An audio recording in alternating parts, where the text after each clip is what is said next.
Good morning and happy motivational Monday to each and every one of you. Welcome back to another car conversation. You guys, today's video, I'm going to be sharing ways to emotionally detach.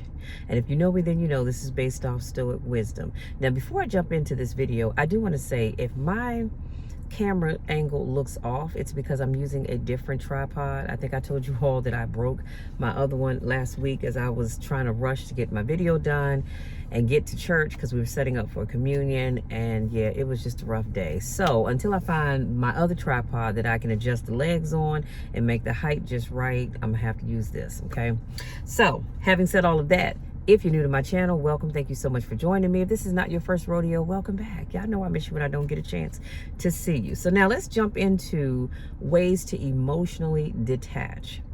We all get emotionally attached at some point. It's part of being human. Real detachment isn't about being cold or emotionless. It's about seeing your feelings clearly so they no longer control your state of mind. So here are 5 timeless Stoic lessons that are influenced by Marcus Aurelius that can help you let go of someone or something and find peace within yourself. Number 1, take charge of what's yours. You have no command over another person's actions or feelings, only over your own. So stop trying to fix or change other people. Redirect your attention to your thoughts, your reactions, because that's where your real power lies. See, we spend too much time trying to control what other people say, think, and do, and you have no control over that. All you can do is control you, how you think, how you feel, what you say, and what you don't say. So we need to go back to basics, taking control over what we can control. And you can't control another person's actions or feelings, so why spend your time trying to do that? Number 2, be present, not stuck. I love this one. Be present, not stuck. Clinging to memories or what could have been only keeps you trapped in the past. I'm going to say that one more time because I believe somebody needs to hear this. Clinging to memories or what could have been only keeps you trapped in the present. In the past. What's over is over. The only place life truly happens is here and now. Use it to rebuild yourself. Do you know, if I had $1 for every time I met someone that continuously lived in the past, and I say they lived in the past because their mind is always in the past on what could have been, what should have been, they're not truly living life. You know why? Because they're stuck in the past. And what did I tell y'all before? What Medea said? She said, your past is like your big ass. It's behind you. I didn't say it. Medea said it. And it's behind you for a reason, because that was what was. What's here and now is what is. And if you don't let go of the past, you will never be able to move forward, and you will always be stuck. And then you wonder why your life can't get better. Well, it can't get better because you're stuck in the past. You are chasing the ghost of whatever that thing in the past is. Let it go. Whatever it was, whether it was a relationship, a job, a business, a home, a car, whatever it is, let it go. You know, I remember a few years ago, we would have our women's ministry retreats. And there was a woman, I don't even know her name, but there was a woman, every year she would say, can we pray over? Basically, it was past stuff. Past hurts, past emotions, past relationships, all this stuff. And I get it. You know, she was, looking back now, I understand she was stuck in the past and couldn't leave the past in the past, because my mind would think, well, wait a minute, every year we have our retreat, you want to have a prayer about the same stuff. When are you going to let that stuff go? And here's the thing, if you don't let it go, all it's doing is hurting you. Whatever happened in your past, it's not hurting those people. Those folks have moved on. They're not thinking about you. They don't care what you think or feel. They probably don't even remember your last name, let alone your first name. And you let them live rent-free in your head. Let it go. That's just like if if I've encountered someone and we've had a run-in in the past, see, the past is anything that has happened prior to right now. Anything I said to you 5 minutes ago, that is the past, okay? But anything that's happened in the past, and you move on, but every day your name is in that person's mouth for some reason or other. You know what? I love it. I'm gonna tell you why. Because I get to live rent-free in their heads. I do. I do. And it doesn't bother me. See, obviously it bothers you because you continue to keep my name in your mouth when I don't think about you one way or the other. Let me move on. Getting back to my notes. Number 3, look from a higher point of view. So when life feels heavy, imagine zooming out. See how small this moment is in the grand story of your existence. Marcus Aurelius often reminded himself that human troubles are tiny ripples in the vast ocean of time. Y'all, that's powerful. That's powerful right there. Zoom out. So you take that problem. Let me try to unpack it for you. You take that problem, right? And to you, that problem is like this big. But when you zoom out, the more you zoom out, guess what? Let me move over here. The smaller that problem gets. So you went from a problem that was here to now being here because you zoomed out and had a chance to look at it and go, you know what? That wasn't as big of a deal as I thought. What in the world? That's what you have to do. Imagine going to the ocean and you're out in the middle of the ocean in a boat and you pluck the water. It's going to send ripples, right? It's not going to go far, but it's going to spread out far enough. That problem is like that little ripple that expands here, and the ocean is just huge. You can't even see the end of where that ocean is because it's just that big. Well, that's how your problems get if you just zoom out, i.e. take yourself out of the circumference of that problem. Zoom out and look how small that problem really was. And you go, wow, you know what? I was stressing myself out over something so small. It is a small problem. Now you might say, yeah, but Michelle, I lost my job. And granted, yes, that is a big problem to have. But when you zoom out and you look at how God is going to open doors for you, or he is opening doors for you, losing that job was a small thing. That was just God preparing you for what he really had for you. That was God said, okay, you won't let that go, so I'm going to take it from you. And now you have to move on and do the thing that you really wanted to do.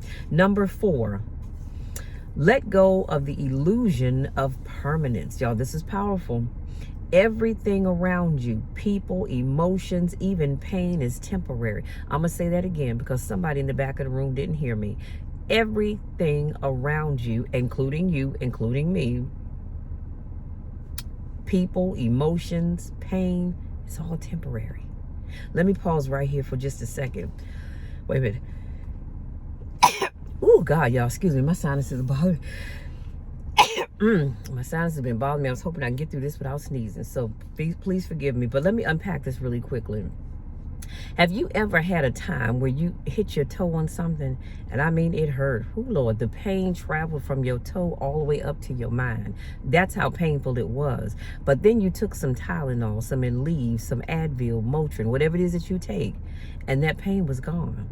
Or you might have sprained a finger, an ankle, a knee, or whatever, and you had intense pain, maybe for a couple of days, couple of weeks, couple of months, but eventually that pain left. And you can sit back and say, wow, I remember when I used to have back pain, when I used to have knee pain, when I used to have hip pain, or whatever that pain is that you had. And my whole point is, it was temporary. Because that pain is now gone. You remember it, but it's now gone. It's just like you and I. I was sharing with a good friend of mine that we come in this world leaving.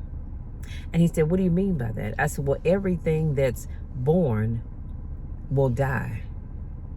People, pets, everything. That's why we come here leaving. Nothing is permanent. You and I, we get to make a mark on this world, and hopefully it's a positive mark. But we get to make our mark in this world, but we're not here permanently, because one day God is going to call us home, and we're going to have to leave this world. That's a whole nother topic for a whole nother time. But I just wanted to really impress upon you that everything around us is temporary. Change is the rhythm of life. When you stop fighting it, you begin to flow freely, unburdened by what's gone. So, in other words, like I said, change is happening. Look at where we are right now in the world, in this country. Look at where we are. Nobody, at least I didn't, sat and ever thought that we would get to a place where tariffs are out of control and we're now paying more money for the same things just a few years ago that we were paying less money for. Job uncertainty is at an all-time high. The federal government is shut down.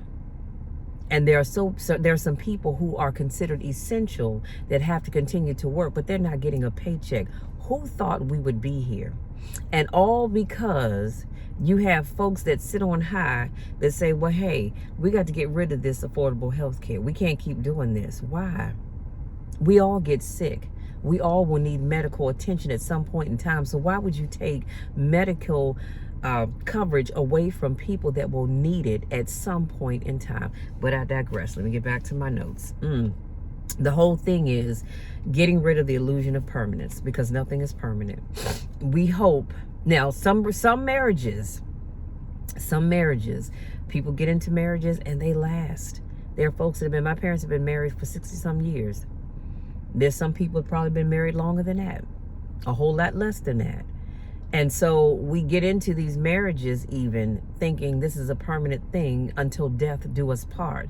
But sometimes that relationship doesn't work out and people have to part ways. Number 5, build strength from within.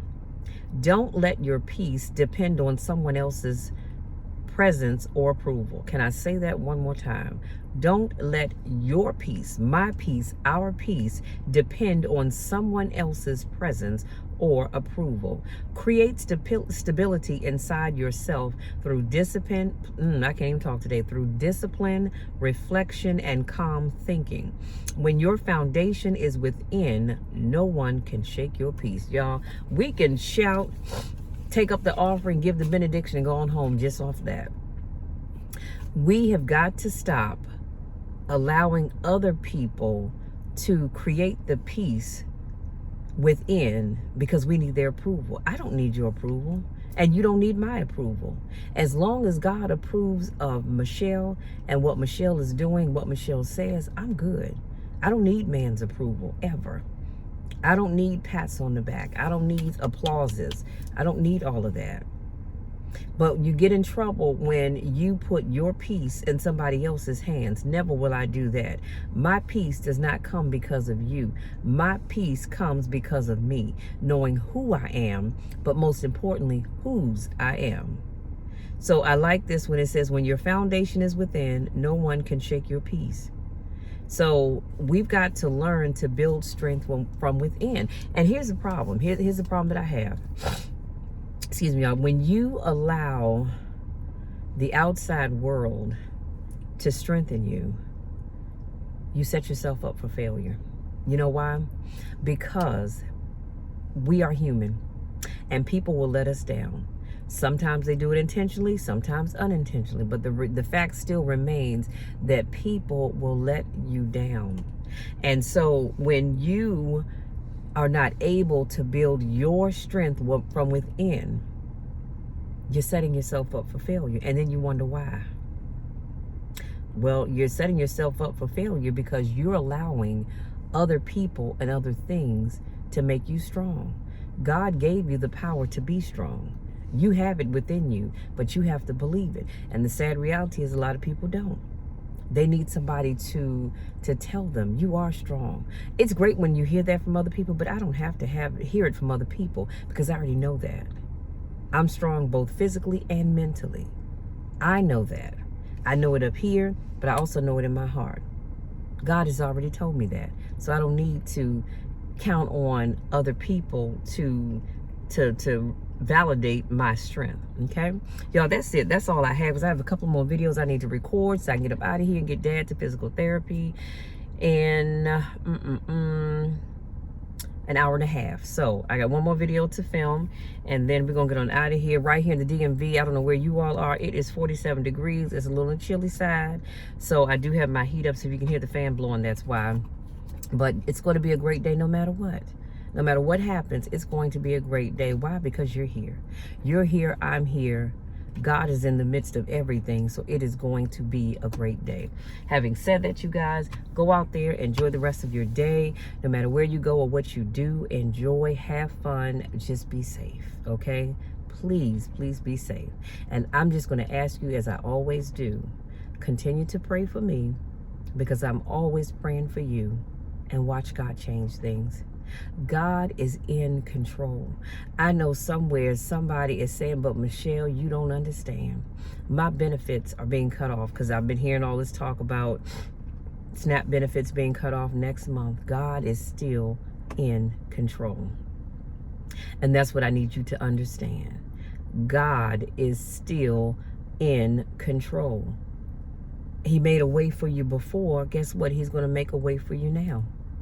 I need you all to stop letting what's going on in the world deter you. You know, I talked about this. Make sure you check out my video, my short video here and on TikTok, if you follow me on TikTok. And I talked about the sermon yesterday about finally. And I ended it by saying that no matter what's going on in your life, don't let your situation change your story. What does that mean, Michelle? Well, what it means is no matter what's going on, no matter what it looks like, what it feels like, what somebody said, God is still in control. He's the same God yesterday that he is today, that he will be tomorrow. Don't let your story change just because your situation has. I love you all. Take care, and we'll talk again on Wednesday.